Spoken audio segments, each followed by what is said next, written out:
ছবিটা আজ আমি শেখাচ্ছিলাম, মানে বাচ্চাদের শেখাচ্ছিলাম ওয়াটার কালারে। তো ওদের হাতটা ভালো নয়, মানে খালি ছবিগুলো ফিনিশিং ভালো পারছে না। এই রং এদিক ওদিক সেদিক খালি বেরিয়ে যাচ্ছে, এর সাথেও মিশে যাচ্ছে, এরকম হয়ে যাচ্ছে।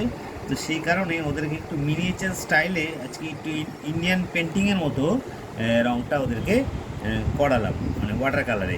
মানে এখানে কিন্তু রংটা আমি একদম বেশি বাইরে বার করিনি, দেখো। আর পুরো ইন্ডিয়ান মিনিয়েচারের মতো আমি কিন্তু ছবিটা ফিনিশ করলাম, মানে ওয়েস্টার্নের মতো কিন্তু করিনি, ইন্ডিয়ান মিনিয়েচারের মতো ছবিটাকে ফিনিশ করলাম।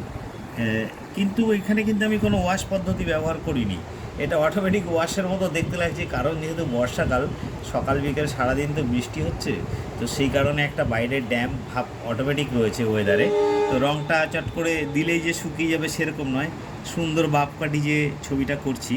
তো সেই কারণে এটা দেখে মনে হচ্ছে যেন ওয়াশ করেছি, কিন্তু এটা কিন্তু কোথাও ওয়াশ করিনি, অটোমেটিক এরকম হচ্ছে। দেখো কেমন লাগছে ছবিটা, মনে হচ্ছে যেন ওয়াশ পদ্ধতির ছবি, পুরো মিনিয়েচার পেন্টিংয়ের মতো কিন্তু ছবিটা দেখতে মনে হচ্ছে।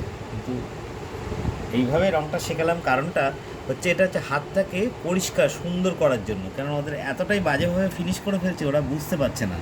তাই এটা মিনিয়েচারের মতো। তোমরা আমার মিনিয়েচারের ড্রয়িং এভাবে তো সেরকম কখনো দেখোনি।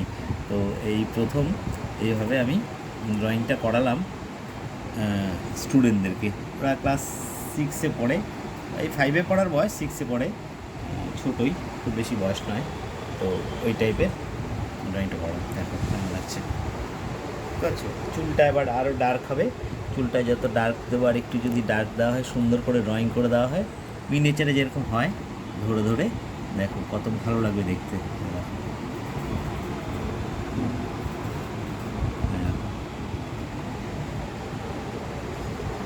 এইভাবে ফিনিশ করলে ছবি দেখতে অনেক সুন্দর হয়। প্রপার একদম মিনিয়েচার তো এটা করালাম না, সেটা করলে আমাকে ছবিটাকে ওয়াশ করতে হবে, পেপারটা আরও ভালো নিতে হবে, ছবিটাকে সেটে নিতে হবে। তো সেটা এটা নয়, এটা কিন্তু একদম সাধারণভাবে কিন্তু রং করা, কিন্তু দেখতে মনে হচ্ছে না মিনিয়েচার। ওইভাবে আমি রংটা চাপিয়েছি, আর বর্ষাকাল বলে ছবিটা এরকম দেখতে লাগছে। এটা একটা মেয়ে, দেখতেই পাচ্ছ যে ফুল মানে সেজে গুজে গাছের নিচে এসে বসেছে। তো সেই ছবি কিন্তু এটা করেছি খুব তাড়াতাড়ি করে, কিন্তু রং করা এটা জাস্ট 1 ঘন্টার মধ্যে কিন্তু রংটা আমি করে ফেললাম। তো এটা কীভাবে রঙের উপর রং দিচ্ছি দেখো, স্টেপ বাই স্টেপ। তো দেখো দেখো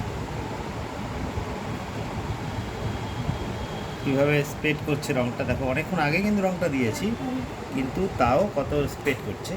কারণই হচ্ছে সেটা বর্ষাকাল, সেই কারণেই কিন্তু এটা স্প্রেড করছে।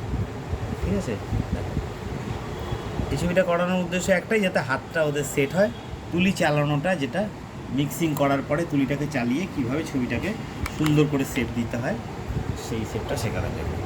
ঠিক আছে, কেমন লাগলো বলবে। টাটা।